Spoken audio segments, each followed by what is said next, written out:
It sounds so good. Like it's just Brad saying it on the recording, but it's not. It is. It's because that's what it is. I know, but like Brad not having the camera, like people will see that and think like he's actively saying it. Except until I do this. He's got that dog in him. He's got that dog in him. He's got that dog in him.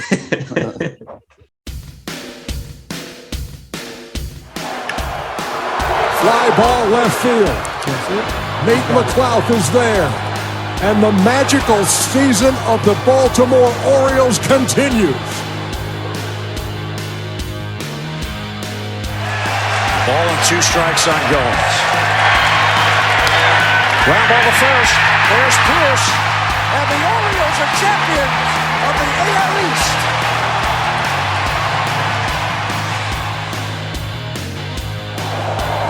And everybody knows he's ready to fire on the first one. Bases loaded. Young swings, line drive. That is down and to the wall. Cruz is in. Pierce is in. Party around third. He's going to try to score. And safe. The Orioles have the lead. With the first selection of the 2019 MLB Draft, the Baltimore Orioles select Adley Rutschman, a catcher from Oregon State University.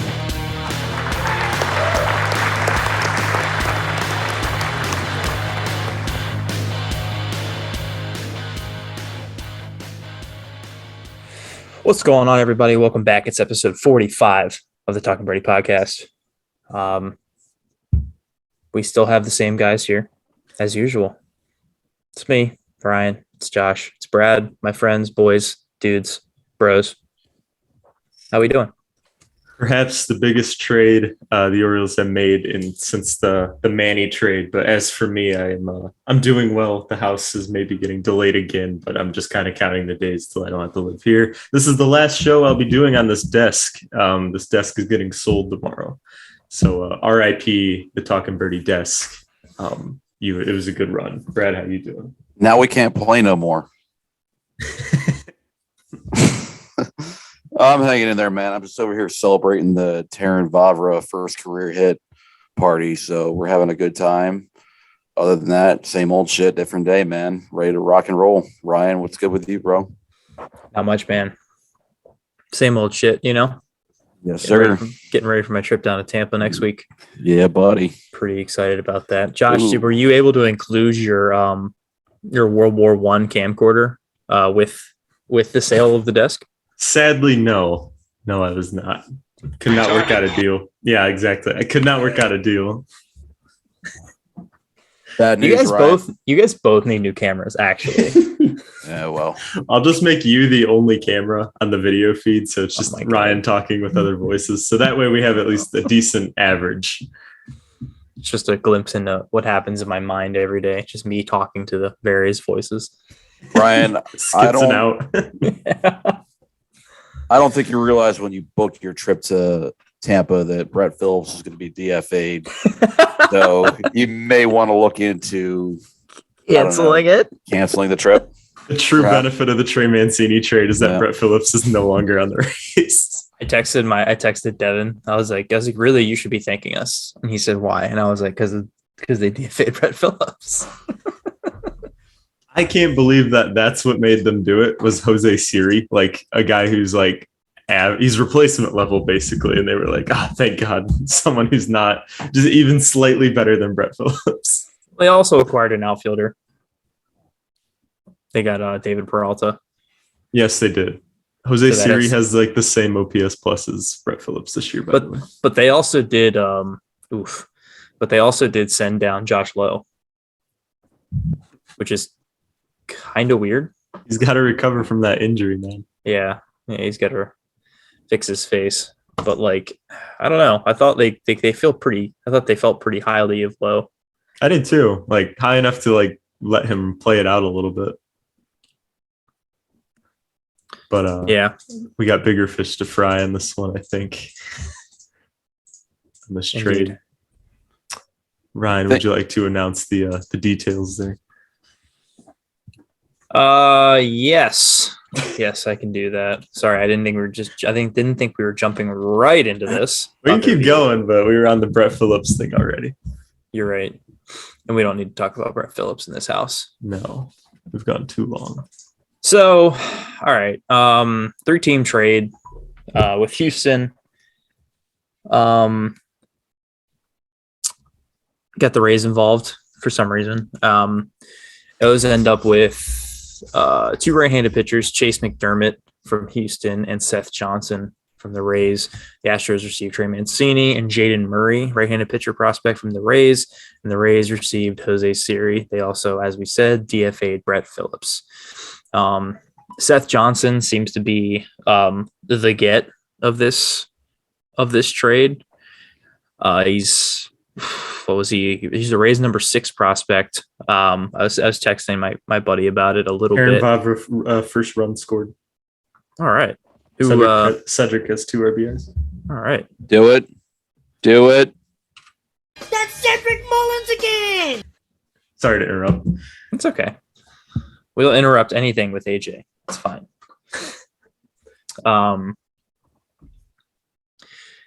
Ooh, totally lost the train of thought though. You texted your buddy. Yes. He said Seth Johnson is a pretty good get for the O's. He is having Tommy John. But he's apparently got insane stuff. And he seems to be the main prize of this deal for the O's. This trade also kind of benefits the Rays as well because apparently, what's his name? Johnson was Rule 5 eligible next year, and they were already kind of prepping to have to lose him to the Rule 5 pick or the Rule 5 draft. So they're able to get something out of him and not lose him for nothing. And the O's get from what I understand, a pretty good pitching prospect. But as we've kind of all discussed, guys, I think there's more value in this trade than in the opportunities it opens up in the lineup more than the actual return. I do want to point out, though, Seth Johnson now slots in as our number 8 prospect, right in between Stowers and Kjerstad. I believe McDermott's the number 11 prospect now. 12, looking at it right now. 12. Oh, I didn't realize he was that high. Nice. Yep. Yeah, he came from Houston, so they each gave up a prospect to us. Yes. McDermott from Houston, Johnson from Tampa. Cool. Yeah, Johnson's numbers this year, 3.0 ERA and high A, only 7 starts. He did quite well in a single A last year. Big arm. Like we're hearing like a lot about the jumpy fastball. Like Ryan said, it's beneficial to the Rays that he was going to be a Rule 5 next year probably. And I think him having Tommy John is probably the reason why the Orioles were able to even get him. If he's an active pitcher, I don't think they part with the guy with that kind of track record in the scouting report that they're saying. Also attended the same college as Cedric Mullins. But yeah, Ryan, you hit the nail on the head. This benefits the Orioles more so with the lack of Trey, I guess, as much as that, like, people probably don't like hearing that, but the lineup flexibility is huge here. You get a whole spot of your lineup back for things like development or off days and things like that. Like trying to balance Adley, Trey, Mountcastle between DH, first base, and catcher, like, and especially if they're not trying to catch Adley all that often, like that was kind of the big thing here. You're able to use him in the lineup more often, and it's not like Trey's bat is necessarily, how do I word this? Like super above average to the point where it's like losing a DH who can hit 110 OPS plus is detrimental to a lineup like this. It does suck that it's, he was pretty much a sure thing in that sense, but I think the O's are probably more interested in finding another sure thing since we were losing Mancini at the end of the year. And completely ignored in all of this, and I guess rightfully so, Yusniel Diaz finally gets the call. And so far, his intangibles are really playing. The team is responding to his energy on the bench with a early 2-0 lead. So yeah, he's the difference maker. Yeah. Chemistry. Yep. Intangibles. He's hold on. Hold on. You would say he probably. He's got that dog in him. It sounds so good. Like it's just Brad saying it on the recording, is. but it's not. It is. It's because that's what it is. I know, but like Brad not having the camera, like people will see that and think like he's actively saying it. Except funny. until I do this. He's got that dog in him. He's got that dog in him. He's got that dog in him. Got that dog. Retarded. Anyways, yeah, it's a tough day. It's a tough day. Jim Palmer crying on the broadcast, that kind of got me a little bit. I don't know if you saw that video yet. Did he really? If you go to the pregame, I don't know if you're even able to access that, but right when they were like running through like the matchups and everything, and Melanie was talking about the trade, and she turns to Jim and he starts talking about it a little bit. And right before they're about to cut to the Trey Mancini tribute, he's like, he kind of takes a second. He goes, I think that's all I'll leave it at that for right now. But like, he was very much holding back tears. It was really sad to watch, actually. That is sad. No, I didn't see that. In all this, I kind of, between this and the pod and all that, I kind of like totally forgot we were playing tonight. So I haven't even turned the game on yet. So you guys are just going to have to, give me the live reactions. Bases loaded, top second, 2-0 Orioles. Not coming up. 1 out. For Taunt? Taunt. It's probably That's how you say next. Probably next, yeah. Yeah. I'm big on the idea of sending him to San Diego for Blake Snell. Yeah, I mean, I like that. Yeah, that'd be dope. That'd be super sick. He hit a couple piss rockets in Cincinnati, though, man. It was awesome. He Yeah, was climbing. As soon as I start talking about, like, we literally, like, agreeing with O's fan props Ryan, like, we have to move Santander. Like, that feels like a necessary move. He just pops off in Cincinnati. Mm-hmm. The trade value stonks. It's all right. Yeah. Again, I have zero attachment to Anthony Santander. No, I don't even care watching him at bat, really. He's a cool player.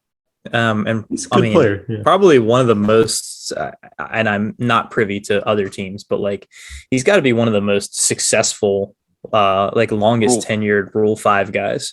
One of them, yeah. I believe Dan Ugla takes the title for like best Rule 5 pick of all time or something like that. I didn't even know he was a Rule 5 guy. That's wild. Yeah. Yeah, I found that out like 2 years ago, I think. But yeah, like Santander, like definitely like a top 10, top 15 Rule 5 guy all time. It's definitely between him and Jay Gibbons for as far as Orioles Rule 5 picks go. I loved Jay Gibbons. I don't know why. He was a player that I really liked as a kid. Josh probably wasn't even born yet. That's why he's Probably not. All right. Josh, you're not even a real fucking O's fan. You didn't even know that? Jesus Christ. Hey, man, anything like pre-2012. By the way, Jay Gibbons from Rochester, Michigan. That was about 40 minutes from where I grew up. So, Josh, Jay Gibbons. did you hear about that guy that got traded to from Milwaukee to San Diego today? Did you know he used to be an Orioles prospect? No, you didn't. I did you not. Stupid fuck. Had no You didn't idea. know. I was born yet, by the way, 2001. Oh, wow. It was pretty close then. Yeah, Gibbons. Gibbons is 2001, yeah. He had an 833 OPS in 05 Hmm. with 26 bombs. It's good. Das gut. Das ist gut. Oh, we speak in German on here now. Sprechen Sie Deutsch. Das Buch. I took one German class. It was with 5 other people, and it was the professor would like call on each individual person probably like 10 times during the class to like, repeat whatever back to him. Awful. I couldn't stand that. Yeah, you guys have seen Step Brothers, right? Yeah. Yep.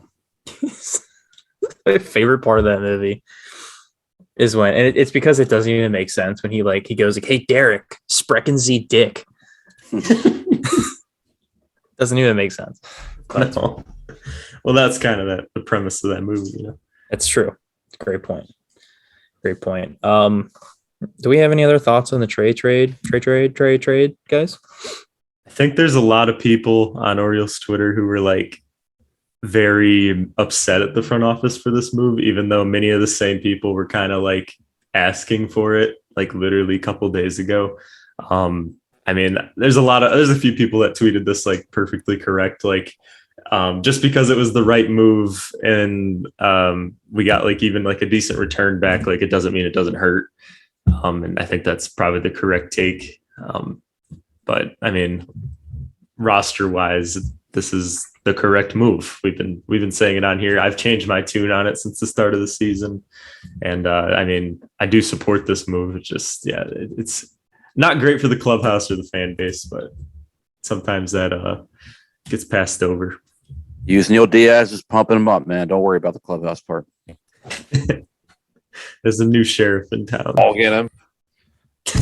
Update on the O's game. Jonathan Gray has been taken out due to injury in the second inning. Yeah, that's interesting. Oh, I didn't even know John Gray was pitching today. Wow. Yeah. Yep. And their bullpen will take over with the bases loaded in 2 outs. Hey, yo. And we're back. Yep. Nice little detour there. You're going to have fun cutting that one up today, Josh. It said recording stopped when it crashed on me, and then it just said recording in progress. So maybe it just is going to be seamless. I don't know. We'll see. It's not going to be seamless because it's going to go from me talking about the Ravens and their helmets in practice, and then it's just going to be like silence because you just popped back in. So you're going to have to probably do some cutting. It'll be okay. Yeah, it'll be fine. We're not doing it live. It's fine. Any words to say on that pretty disgusting series in Cincinnati? That was brutal, man. Fuck. This is kind of part of the next point I was going to bring up in the notes there, but like when this lineup, like when the big names like Hayes, Mountcastle, Mullins are cold, this lineup, the holes in this lineup get exposed very quickly. And I mean, the bottom of the order was just atrocious in this series. Like Trey did not have a good series. Runners in scoring position was non-existent. The bullpen did what it could in some of those games, but we kind of just punted game 2. Mm-hmm. The one where both Saltzer pitched like 4 innings. So, I mean, Yeah, I'm glad we're out of there. Sucks to lose to a team like that. Game 3 was actually a pretty good game, but Drury has the last laugh and hits the go-ahead homer in the 9th off Bautista. Correction. Santander had not struck out. He swung and missed for strike 2, and he just hit a single. So bases loaded, 1 out, still 3-0. Anyways, sorry to interrupt. no, that was fine. My thoughts were finished. Yeah, it was overall disappointing, but I just kind of had a bad feeling the way everyone on social media kept talking like it was going to be 3 easy wins. And it's just like, that's not how it works in baseball, man. Yeah, I mean, Tampa went to Cincinnati and got swept. Yeah. I mean, the Reds have a like 8-3 record or something in series against the AL East this year, something crazy like that. Red Sox have yet to win one. That's funny, but yeah, tough. Hopefully we beat Texas the way we thought we'd beat the Reds. Yeah. I think there's like an unfamiliarity there with with playing the National League teams that you never play against. I just think it's something like that is just, I don't know. I will say Red starter for I think game 3, Nick Lodolo, he was filthy, man. Well, yeah, they said Ben McDonald said he was the number 7 overall pick. Yeah, he was a big deal out of college. I think he had some like injury stints maybe in the minors that were a little tough stretching him out. But now that he's here, he's had like an insane like last couple starts, and the stuff's really good. So I didn't read up on all of Elias's quotes today, but there's your RBI, Brad. Oh my God. What did he do? Mountcastle RBI single. Wow. Nice. Wow. We are blessed. We are so blessed today. What a difference 24 hours makes. For those of you unaware, Brad is a degenerate gambler, and he had money on Ryan Mountcastle driving in a run, so he just won a little bit of Skrilla. You're welcome, Bradley. Yep. Mm-hmm. Oh yeah. Thank you for that. All right. Continue, Ryan. So yeah, I haven't like kept up with all of the things that he said today, but I did hear that from someone that they are still, and he said that they're still looking for controllable starting pitching. Still looking? Still. Very nice. Just wonder what that looks like, you know? Yeah, I don't know. I mean, me and you got into it with that one guy. That guy was an idiot, but the Tarek Skubal situation is at least an interesting. I don't know if they're going to be able to part with the prospect capital for that, but that would be a kind of guy that you'd think they'd target, you know, like the Tarek Skubals, the Pablo Lopez of the world. I think Jose Urquidy was another one. Yeah, I saw someone say that like it was like a mock trade where Urquidy comes to Baltimore for Keegan Aiken.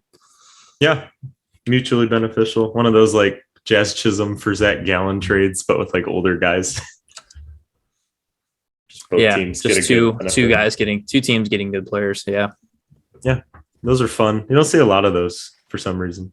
No, but, you really don't. Yeah. Let's see. I want to look up something with. Hold on. Okay. That'd be nice because our ace right now is Jordan Lyles. So we'd still have woo woo. We'd still have 5 years of Skubal if they went for him, right? Yeah, he came up last year. Okay. Pablo Lopez is another interesting one because you'd get 2.5 years of him. Yeah, I did see today the Dodgers are interested in Lopez. Oh, well, there he goes. Dodgers get who Dodgers want. Yeah. I mean, count us out there. Yep. Boston's taking our kidneys. New York's taking... Watch us. No, we flipped Seth Johnson. He's part of the package for the Pablo Lopez trade. You know how awesome that would be, especially because we got absolutely zero time to see him pitch and to form any sort of attachment to him. That would be so sick, dude. Yeah. I think it's weird when people just straight up Seth Johnson and Chase McDermott. For Pablo. Oh man.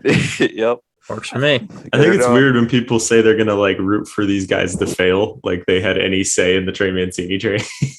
It's so stupid, dude. We're not. I mean, we're gonna leave it here because we're not gonna get into utterly stupid things that have been said on Twitter today in response to this trade. We knew they were coming. I mean, we saw what people were saying leading up to it. So, yeah, I can't say I'm shocked at the ridiculous takes, but whatever. We move forward. Just a bunch of people acting like petulant children, honestly. How are we up 4-0 right now without the presence of Trey Mancini? I don't know. Using LDS. It's almost like these guys are professionals and they don't need the guidance of older players to tell them how to play baseball. Almost. Yeah. How dare you? How dare you, Bradley? How dare you? There are some sad like optics today, but all in all, it's the right move. You know, like of course it's sad. Like it doesn't need to be explained why it's sad. But right. I'm saying like some of the players like in the interviews and stuff, like Santander like hugging a signed jersey of Trey. Like I wish there was a video of that. I would have liked to have seen that. But I mean, I wish him well. I'll yeah, of course. Well, I don't. Yeah. I will tune into an Astros game in October, and maybe if Trey's batting, I'll root for him there. But of course, if we can grab that third wild card, then Trey can go to hell if we're playing against them. That's what I'm talking about. Yep. All right. Any final thoughts? Not particularly. Bradley? No, I'm all set, man. Okay. What else is there to discuss, boys? What are they going to do next if they do anything next? So I did want to bring this up earlier because we've seen some interesting reliever trades today because the reliever market is pretty small right now. Like not a lot of those like rental guys are really overperforming. But the Brewers sent Josh Hader to San Diego. They got some pretty nice pieces in that trade back to Milwaukee. I believe Taylor Rogers was in there, a couple other higher level prospects. And the Cubs sent, I forget his name, Scott Efros, I think. They sent him to the Yankees. Cubs get back the number 7 Yankees prospect, starting pitcher who looks to be a reliever. But just I think if you're getting a return like this on guys who are like Efros, for example, is having like a worse season than Perez, than Tate, than Lopez. And like, if they're getting like top 10 organizational prospects back for like a above average reliever. I don't think you can just sit on your hands and keep all of the bullpen together after this deadline. Like, I would like to see Perez at the very least moved. I think that makes the most sense. You don't want to repeat Paul Fry. If we got anything of value for Perez, that would be so dope, dude. Yeah, as a waiver claim. Yeah, I'm with you. Josh, you and I talked about this a little tiny bit earlier, but like, you also kind of have to explore what you could get for Jorge Lopez. Yeah, I think absolutely. I think now more than ever after the because Hader was kind of the big domino to fall in that the big reliever market. I don't think anybody really expected Milwaukee to move Josh Hader, especially dude, you want to talk about moves that don't make sense? Is the team in first place going into sell mode? That doesn't make any sense to me. Well, I think because they have Devin Williams, who's basically a Hader light with that changeup, plus getting Taylor Rogers back. I think that they're set in that area and that they could actually get something of value for Hader, who does become a free agent sooner than later. So I think there's a good spin to it. That is pretty bad optics for the fan base, though. Oh, it's terrible. Because I think outside of like a four appearance stretch, he literally was like a 1.4 ERA guy with like insane K numbers, as he usually is. But like the baseball reference page doesn't really tell his full story this season. All right. So, yeah, you absolutely have to trade Jorge Lopez. Holy shit. I know it's kind of ballooned recently due to his horrendous performances lately, but in 2022, Josh Hader is currently, according to Baseball Reference, a 0 WAR player. He has a 4.24 ERA, 29 saves, which is pretty good. 34 innings pitched. He's got 59 strikeouts and a 1.118 WHIP, comparatively to Jorge Lopez, who is a 1.9 WAR player with a 1.68 ERA, 19 saves, so less than Hader, but on a team with less wins. 48 and a third innings pitched, which so more innings than Hader, and an 0.97 WHIP. Yep. So across the board, Jorge Lopez is having a better year than Josh Hader is. Yeah. I think historically speaking, though, Hader's had a pretty solid track record, so that probably played in a little bit too. I don't think it's only about this year. It's not, but teams will do some crazy, short-sighted things at the deadline sometimes. Yeah, they will. So I think you have to see what you can do. You got any team acquiring Jorge only pays him. I mean, he's only making $1.5 million this year. ARB 2 and 3 next year, so you get 2 more years of Jorge. I think you only get 1 more year of Hader with San Diego. It seems like something that really should be explored. Here's the tweet I was trying to find.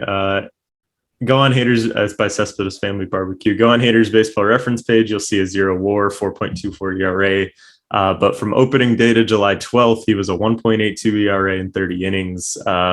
July 13th and 15th, they gave up combined 9 runs and 0.1 innings, which ballooned his ERA. And then the last 4 outings, he's been fine. So, I mean, that's maybe the little bit of where we think Jorge is having like an incredibly better season, but it's pretty negligible, I guess. But you're right. You're right. It's fair. Absolutely right. So what kind of thing, based on what they were able to get for Hader, what kind of return do you think the O's could possibly get for somebody like Jorge Lopez? I think you're looking at like one major leaguer with like a little bit of control, like in the Hader trade, for example, they got Rogers back, and then you're probably looking at like a teens prospect for the organization or something like that. Like for the Orioles, I think that's a pretty good return for a guy who was essentially worthless a year ago. A top 10 type prospect, maybe. A top 10 of another team, probably in the teens for the Orioles, though. Our top 10 is pretty loaded. I mean, I don't know how much more you get than that. It depends, like what teams are willing to pay. There's, like I said earlier, there's not a lot of relievers out on the market right now, and this sets the price pretty high. So it's hard to say. I don't know, but I think you definitely need to look into at least Lopez and Perez, perhaps Tate as well. I don't think they're going to move Bautista. I think they've said that. Nor should they. It shouldn't move Bautista. No, dude's insane. Yeah. Any other? We would have to get like a top 15 overall prospect to move Batista. Yeah, like a top 20 out of the top 100 or something like that. Yes, exactly. Yeah. Which is obviously not going to happen. No, I don't think anyone's going to do that. But I mean, he's elite, man. 101 he can hit at any given time. What is that? The slider he throws, or is it a sinker? I can't think of what his like secondary is. I don't know, but he's got elite stuff, man. I don't think they're moving him. 6 years of control. Yep. Are there any other spots besides like probably Santander? Like, what do you think Santander gets on the trade market right now? Corner outfielder, good offensive numbers, doesn't really do much on defense. Blake Snell, baby. I'm very fixated on Blake Snell, by the way, in case you can't tell. I mean, I think we should be fixated on any sort of starting pitching that's going to help out right now and the next 2 years. We got a solid return for what we were expecting on Trey. I would expect it to be much better for Santander. So I would think we would have to get somebody that would be within our top 5 to 7 prospects. And then another guy as well. I believe Santander has 2 more years of control after this year. And I mean, the offensive numbers look really good. And I do like the idea of Snell. You'd probably have to extend him after this year. He's set to make $16 million next year. But after that, he's a free agent. I don't care. I know. I mean, Orioles literally don't spend any money. So we have completely open checkbook right now. Yep. I think Mancini was our most expensive player. Plus all the money we saved on Trey because we're cheap. That's why we traded. We're cheap. What? Yeah, that Buster only tweet blue. Fucking ridiculous, man. Because we're cheap. Yeah. I have not seen enough people make the lineup flexibility argument, and that kind of scares me. Because they don't care. I'm sad Trey gone. Wah. That's it. That's all they've got. Yeah, it really is. You're overestimating the overall intelligence of the average fan. Yep. What were you? He was gone, even though in 2 months he was gone anyway. I'm super sad. Now, when I say we have an Fucking unintelligent stupid. fan base, I'm obviously not talking about the people listening into this. No. That's the smart part of the fan base. No, of course not. You guys are the best. I'm actually willing to have discussions with people who like also care to listen to us as well. You know, like maybe you disagree with what we're saying here, like comment it or tweet at us or something like. Well, shit, we disagree with each other sometimes. So Oh yeah. reasonable people can disagree. All the disagreements happen in the group chat. They don't happen on here, but This they is true. happen. We settled them before recording. They do. I don't Tad know about Vavra, that. another hit? No, Oh, flew out. cut him. DFA. He's yet to strike out. Don't even have to DFA him. That's the beautiful thing about it. Just send him back down. Brian, what were you hitting at in the group chat earlier about like the blue checks telling us that all of a sudden now we're like selling because we were going to be competitive? I just wanted it's just dumb. Like I don't even know what the relevance of these people are. It's just people with verified accounts quote tweeting, a tweet about the O's trading Mancini, and they're saying like, can't believe a team that's 3 games back of a wild card would trade the heart and soul of their team right now. And it's like, my point was going into this whole, these last couple weeks and the O's getting to be a 500 team, not a single one of them and I hate to sound like the people that tweet at Buster all the time, but this is pretty dumb in my opinion. Nobody took the O's seriously. They made a knowledge that they were a 500 team, but not a single one was saying, "Oh yeah, the O's could totally make the playoffs." Nobody was on that train from a national standpoint. And it's just now that they've made this trade, all of a sudden it's, oh God, I just can't believe a team in contention would do this. You know what I mean? Yeah, like teams like the Mariners and the Blue Jays and the Rays all get thrown in the same conversations, but you never see the Orioles talked about in that way, despite us being very similar in record. But I mean, yeah. To be fair, no one expected us to have a year like this, but you're right. Even in a year where we do have this kind of success, like we didn't get included in that conversation until it was convenient to shit on us. Right. And that's my point. It's become convenient. It's a, a stick to beat us with, I guess. Yeah. Buster only that tweet was weird. But like he was saying like, oh, we got 2 A-ball pitchers, but like, yeah, if you break it down that simply, like, I guess that's truly what happened, but he knows better too. He knows. Yeah, absolutely. But he also knows that the people following him mostly don't know any better. So that's why he says that shit. Yeah. Most people can't formulate an argument back at that. And they're like, oh, he's got a good point. So yeah, I mean, the Orioles are just free engagement bait for Buster, whether it be people coming in to agree with him or O's fans getting big sad and big mad about it. Either way, it gets him a lot of engagement, so I'm sure he doesn't care. Sure does. But yeah, that's the extent of it. Just that the first time, even with the O's putting together a very unexpected season, the first time of naturally that they're actually labeled as playoff contenders is when it's used to condemn them trading Trey Mancini. That's the TLDR of the whole thing. You saw a lot of big accounts like the last couple of weeks here talking about how the O's should be buyers and like should not get rid of these bigger pieces, as if like we expected to be here at the beginning of the year. Not true. Not at all true. And as if we really have big pieces to get rid of. Yeah, like I sent you the tweet earlier, but it was someone saying that like they would be, what was it, like okay with going into the playoffs if making the playoffs if Jordan Lyles was our ace, because that means we made the playoffs and we can always luck into a World Series. And it's like, but like Orioles Twitter was so calculated about they thought so calculated about how like, yep, this is the year that we get some pieces up and then next year we'll be competing and like trying to actually make a push for it. And just because we're having we had a 10-game win streak, like all of a sudden now we have to go for it this year and like completely break the plan. And like, I could see the logic there, but like this team is currently not assembled to be that team. And there's a lot of overperformers in the pitching staff, especially. Mm-hmm. And this team just isn't built for that kind of run, I don't think. It's not, but that doesn't mean we can't enjoy the rest of the year and whatever it's going to bring.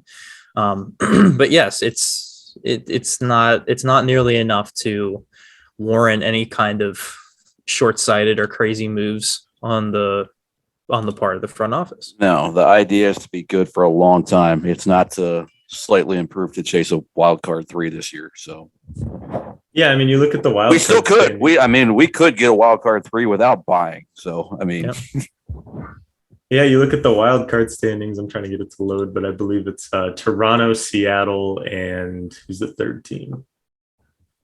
Is it Tampa still? I think it's still Tampa. Tampa and Cleveland are kind of going back and forth. But I mean, are we built like any of those teams? Nope. Does our roster deserve to be in the same conversations as those teams? Of course not. Honestly, over Tampa right now, kind of. Their lineup. Have you seen their lineup? Tampa, I could see maybe even Cleveland, but like Seattle and Toronto, not yet. No, they're locked in for 2 wild card spots. I think full strength Tampa. No, current strength Tampa. Yes. Yeah, who are they missing still? They just got Belau back. They're Wander lost Franco. They lost Wander. Oh, Wander. Wander's gone for a while. They've lost Kiermaier and Zunino for the year. Glasnow's down. They're still down Glasnow. I mean, they got Sugar Shane still, which is good for them. The lineup's the big hit though. You know, like Wander alone is a lot Wander of production. Being out is bad. Manny Margot's done for the year too. Yeah, they've just been riddled with injuries, man, and they're still like better than us. That should like tell us something. You know? They're deep. They're deep as fuck, man. Yeah. They're Marianas Trench deep. And that is where we should be striving to go. I really think they're going to fade. I don't think they're getting that last wild card. They could. I don't. Depends who comes back. Depends how the injuries look. But well, the only one that's coming back is Franco. Dude, for real, He's the biggest piece, but the lineup that they trotted out against us in Game 4 was one of the worst lineups I've ever seen in Major League history, and I'm not even exaggerating. It was so bad. Like 6 of their 9 guys had a sub 600 OPS. yeah, they get it done with the pitching, though, man. Like they didn't against us, and we were able to hit them around a little bit. But I mean, if they are to luck into the playoffs, like at that third wild card spot, they are in a much better position than we are in that same scenario.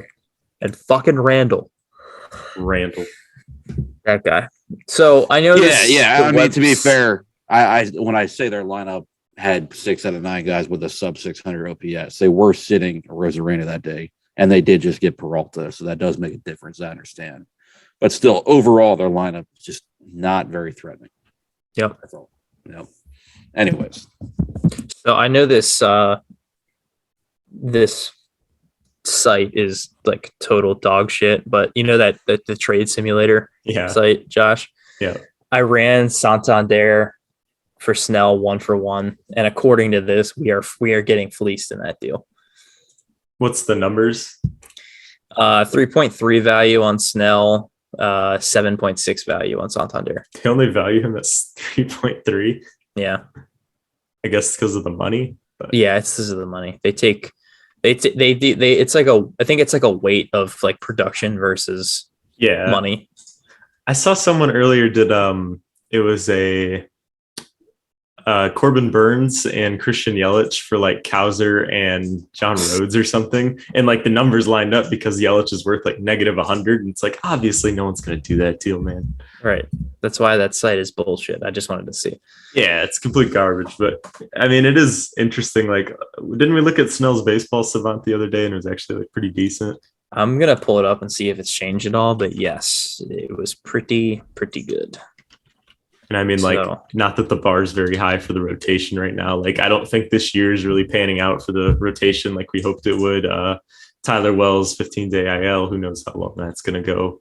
DL has been hit or miss in AAA, to say the least, in simple terms. Gray Rod's hurt. I mean, we're just kind of filling with depth right now. Bradish hasn't been able to get a lot of starts yet. The rotation is definitely the ugliest thing on this roster right now. Okay, baseball savant. What the fuck did you? Oh, there it is. Okay. So yeah, I mean, still pretty good underlying for old Blakey boy. He walks. He's got these pretty bad walk rate. His curve spin is not very good, but I don't give a flying fuck about that. Neither is Lyles Watkins Voth. Yeah. And he's in the 9th percentile on average exit velo. But he's 55th in hard hit percentage, 66th in xWOBA, 66th in expected ERA, 82nd in expected batting average, 76 in expected slugging, 68 in barrel percentage, which it's weird to me that there's such a discrepancy between barrel percentage and average exit velo. Yeah. That's kind of strange. Interesting. 85th in K percentage. Fantastic. 89th in whiff percentage, 68th in chase rate, 80th in fastball velocity, and 91st in fastball spin. And are we forgetting that this is the same team that made Brian Baker, Sionel Perez, and Jorge Lopez like borderline all-stars? Right. The O's cheating lab is firing on all cylinders. Yeah. I mean, Blake Snell will be back to like Cy Young Blake Snell if we were to get him. Even if he just gets to be like low 4 ERA Blake Snell, like that's still the best our rotation can offer right now. Sure. Yeah, true. If you're getting Blake Snell this year and you paying him next year means that we get the declined Lyles option, all in. And I know Brad is too. My God, yes. Yes. What's Lyle's option? It's like how much? 8 11 mil. 11 mil. So would you rather pay $5 million to get Blake Snell? Yes. Fuck yeah. Not a question. I'll put Jordan Lyles in the backseat of my CRV. Take him to San Diego myself if I have to. I like it. Oh, I forgot to mention in the Josh Hader trade, Dinelson Lamet was one of the pieces, and he was a big time performer back in like 2019, 2020. He's kind of been bad since then, but they were willing to give up like a high ceiling pick prospect like that for a reliever. Please move one of ours. That's all I had. That's all you got. I guess, yeah. Okay. What's a good trade package you think for Pablo Lopez? Like with what we have? Realistically. Give me 1 second. I'll pull up like our top 30 just so I can have more names in front of me. Mm-hmm. Honestly, dude, what do you think? This might be recency bias. I probably would have agreed with you a couple weeks ago on Kowser being packaged, but I don't know, man. He's done so much to like, pump the brakes on me being like fucking trade him. Yeah. I got where you were coming from too when you were saying that. I wasn't necessarily fully on board with it, but I understood it and I saw it as a possibility. But right now, he's looking like right up there, 1A and 1B as far as our best hitting prospects go with Gunnar. Yeah. And Shane Fontana, of course. Shane Fontana, yeah. Yeah, quick note on that. John Rhodes to Bowie from Aberdeen. Who's Yeah, we forgot to. We were going to do it in the minor league segment probably, but that's fun. John Rhodes has actually had a really nice season down there. Kind of underrated for a 21-year-old who kind of just hits tanks all the time and doesn't really strike out that much. Plays good outfield. And Shane Fontana to AAA. I didn't really give him much thought. I kind of just assumed he was like the Watson or Dorian this year, where it's like he's had a really good season in AA, but he's also kind of old for the level, and then he like overperformed, whatever. But I talked to Bob, and he said probably not sustainable due to like the BABIP and like his approach and stuff, and him being old for AA. But we'll see. The next Mike Yastrzemski. Perhaps. I mean, that's kind of the mold, but even a little younger. Yastrzemski is cooled off, it looks like, by the way. His OPS is down to the low 700s. I looked that up today out of curiosity. Good. Is that an Adley double? Is it? Cedric's coming home 5-0. Yeah, Adley double. So it wouldn't have mattered, Adley or Mountcastle. Either way. He would have been 2 for 2. Should have done both. No, I'm good. Ryan, back to what you asked about the Pablo Lopez deal. I think you can't get away with it without giving up Hall, Westberg, or Mayo, one of the three, and supplement that with like Bauman. I bet they'd take Santander TBH. Yeah, so let me see here. I have it in this stupid trade simulator thing. Let's see. Let's do this. No, it still doesn't get it done. Damn it. Who were you saying?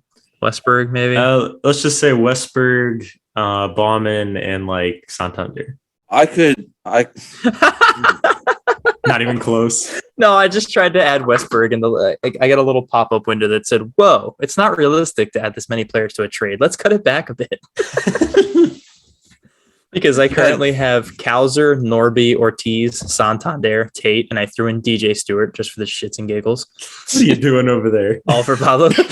What are you doing over there? What am I doing? That's like a video game trade right there. It still doesn't equal their given doesn't value equal for Pablo Lopez. Oh no. My! Do they have any like bad contracts we can take on? I couldn't tell you shit about the Marlins. No, roster. because the Marlins don't pay anybody either. Let's just see if there's anything else on this roster that's even like worth looking at.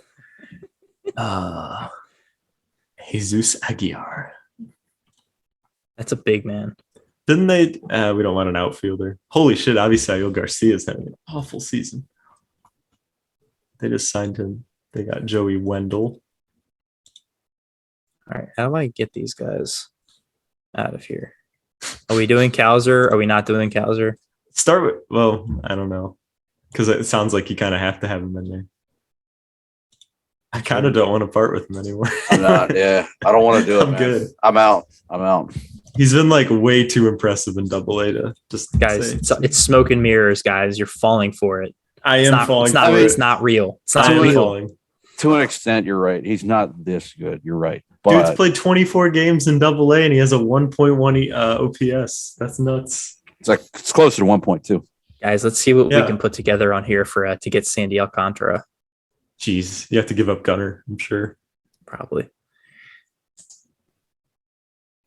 Brad, the Norfolk game got canceled yesterday, and DL Hall had you negative 5 points on his previous start, and then he didn't get to start yesterday. Oh, You hate to see it. You hate to see it. No.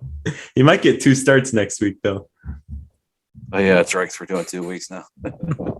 Yeah, sorry, folks. No fantasy this week.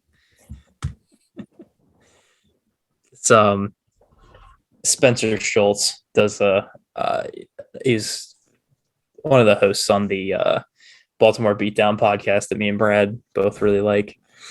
He calls when I retweets about Adley, he calls him Chadley, and I just really like that. Chadley Rutschman. Yeah. Are you still messing with Trade Simulator? No. This is terrible content. I'm done. Okay. Do we have any final notes on trade deadline? Because this is the last episode before trade deadline. It really sucks. We know what we should have done. We should have not recorded tonight and recorded tomorrow instead, once the deadline was passed. Probably. Mountcastle bomb. Double off the wall. All right. Adley scores.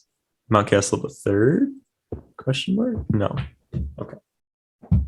Like I said, question mark out loud. Question mark?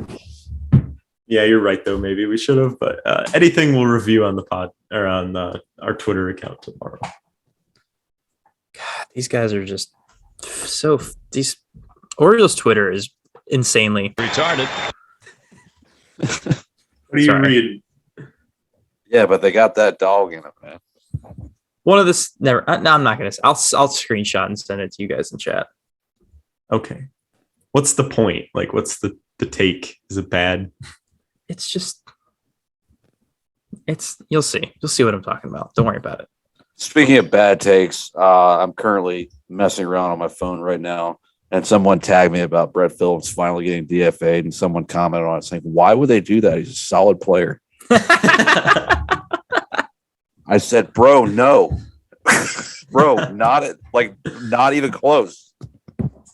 Didn't he post like some like heartfelt message on his Instagram or something? And I just thought that was funny because he's bad. Yeah, but he was a fan favorite. Mike Elias draft pick Brett Phillips. Oh, and then someone said that's like the kind of guy that O's would go after. I said, please stop it right now. Do not give Elias. It is though. Ideas. That's the sad part. Yeah, I know. Part. I'm not disagreeing, guys. Like, don't plant that, man. He's don't a former Houston guy. We go after all of them. Wait, is he actually? He was drafted by Mike Elias. Oh my God, no, dude! This is all adding up right now. He was in the same trade as Josh Hader. Dude, no. This could happen. Oh, Brad. Oh man, that's kind of scary.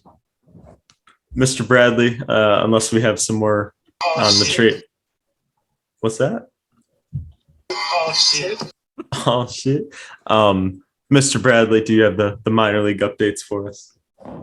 Yeah, we can go through it. Let's see. We'll start at Delmarva. Ben Cosme had another pretty good week, 12 total bases, batted 3. He had a 1.017 OPS for the week. Dude, 19 years old, hasn't slowed down since we started talking about him last week. My guy Valdez stole like 6 more bases on the week. The dude's fast as shit. He probably beat Usain Bolt in a sprint right now. Shorebirds still kind of suck, but you know, there's going to be some hopefully college draft picks showing up there within the next few weeks, and that team might be a little bit more interesting to watch. But Getting better. Reed Trimble's there now. Yeah, Reed Trimble's there now. I don't think he had that great of a week, but he's sitting right around a OPS in the 700s or so.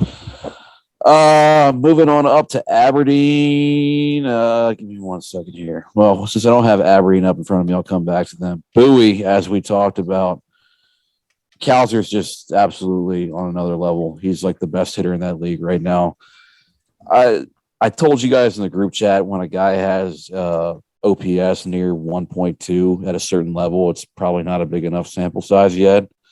but it's not that small of a sample size either. And he's still got like a 900 OPS between both levels on the year. And he's just getting on base at an insane clip, man. Like he's got a 436 OBP for the year. I don't get how he like wasn't hitting for like extra base hits at all in Aberdeen, but he gets the boo and he's just hitting bombs and just shredding baseballs. Kind of the opposite for Cesar Prieto. Like Prieto did have 2 doubles yesterday, but Prieto's got like a decent average, but average doesn't mean shit. He's got a low slugging percentage, and his OPS at 692 in AA, but not real cause for concern yet. We'll see how he does the rest of the year there. I still have a feeling he's going to get those extra base numbers up. But speaking of extra base numbers, Joey Ortiz he came back from the dead for the first really 3 months of this season. This dude was sporting like a high 500s, low 600 OPS, which is pretty much completely forgot about. And he just really went off last month, July, technically. But he got that OPS up to 730. He hit a grand slam yesterday for his 9th bomb of the year. Hudson Haskin, he's got 11 bombs now. He's sporting an 811 OPS, still having a solid year too. Haskin's a guy who I feel like could be a potential trade piece. I think he's probably a future decent big league outfielder, at least like a 4th outfielder type. Like Randall Grichuk. Yeah. He's not, I don't think he's going to have a spot on our team because we have too many outfielders, but he's still value to have in the system right there. So that's good to see. What else? AAA. I mean, Gunner's tearing it up still. He's got a OPS in the mid 900s. Westberg, he cooled off a little bit, but that's kind of to be expected. DL Hall got absolutely shit on last time out, which kind of sucked because he had like 5 or 6 straight dominant starts. Let's see. I'm going to go back to Aberdeen now here real quick. I'm having some issues at the moment, so bear with me.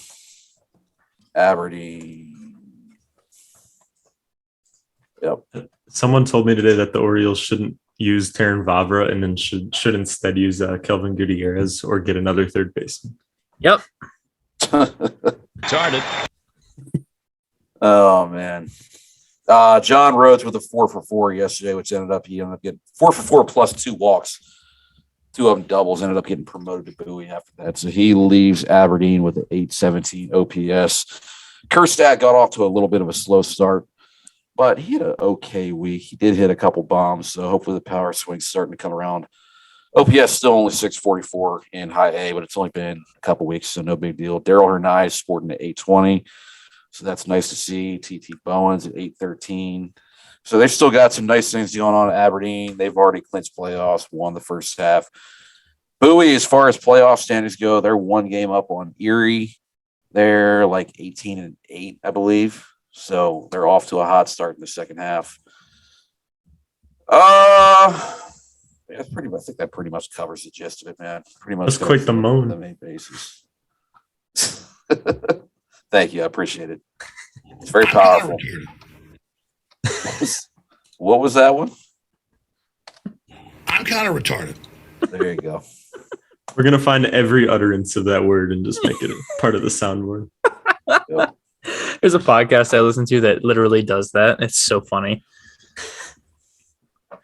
Love it. And nobody can cancel us because we don't get paid. So Nope. suck it, haters.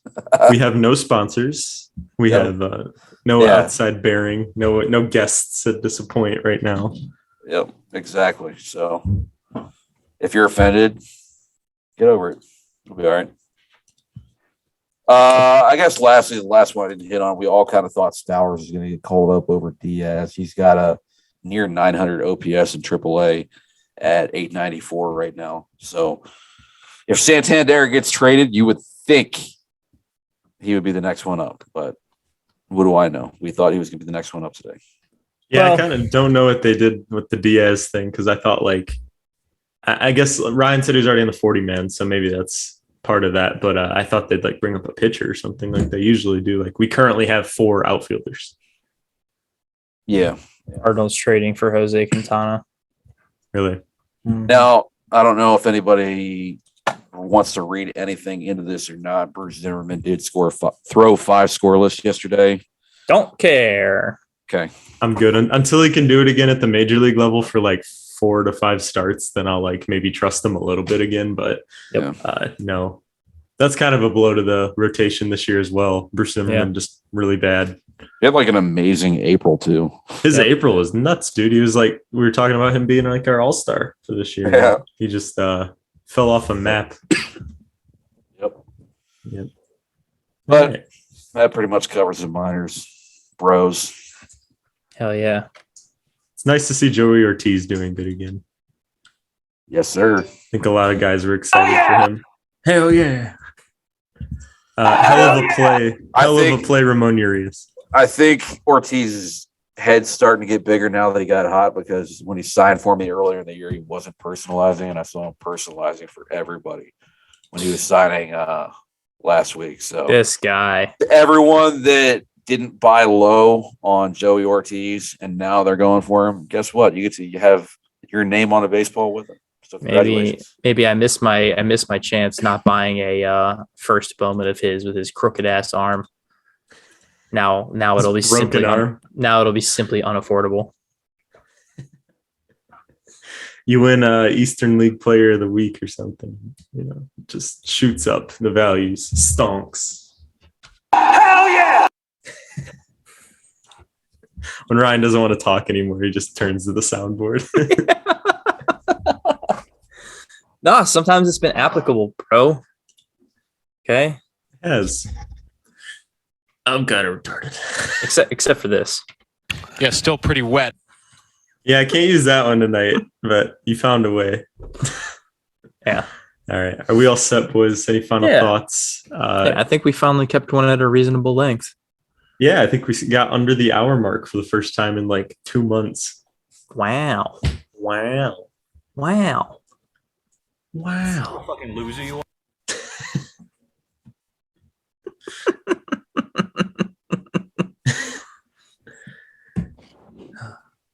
He's got that dog in him. Oh, man.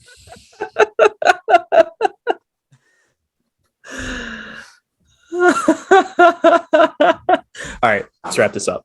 Yep, let's do it, Mr. Host. So yeah, you guys got to keep me on track sometimes. I appreciate that. That's the host's job. I know, but sometimes even the host needs to be hosted. I'm pretty off track myself. In the last topic we had, I almost brought up Spencer Torkelson's minor league numbers because. No, go for it. Why? I'm interested. 510 OPS in 9 games so far. Man, that's after putting up like a sub 600 OPS plus in Detroit, or OPS in Detroit. I didn't wish it on him. So I don't like seeing big time prospects fail that miserably. It's just interesting, like why, like what for what reason is this guy who tore up AAA last year unable to perform this year? Hey, I'm gonna guess he's gonna have a come to Jesus moment in the offseason. He'll come back much better next year. Have you guys seen Rugnet Adores Baseball Savant page? It's atrocious, isn't it? Uh-huh. I have not recently, but let me pull it up. This is blue as a Kansas City Royals uniform. You've been using that analogy recently. I have. Shout out Kansas City Royals. No shout out for the Kansas City Royals. Former Kansas resident, Brad. Yeah. But they play in Missouri, though. This is true. Yeah, this Savant page is awful, man. When max exit velo is the only thing you have over 50th percentile, that's tough. When's the last time he's hit a bomb? It's been a while. Mm-hmm. I know he started off like he went like almost a month without a bomb, and then he like hit a couple in a week. But before we leave, let me find that information. It's essential. Let's see here. Game logs. So for the first month of the season, he literally did not hit a home run. May 1st, he hit a homer.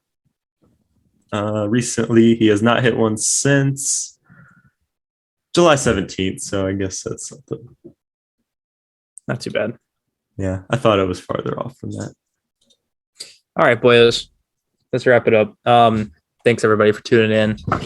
We hope you enjoyed this episode. We'll be back next week, and hopefully we'll have some more trade deadline stuff to talk about. Again, I think we really dropped the ball recording tonight instead of tomorrow, guys, but whatever. The idea was not brought up until we hit record. No, not at all. Follow me at RyanSet094. Follow Josh at Out of State O's. Follow Brad at KU Brad Wandell. And of course, follow the show account at Podcast Birdie. Thanks everybody for listening. See you next week. See you.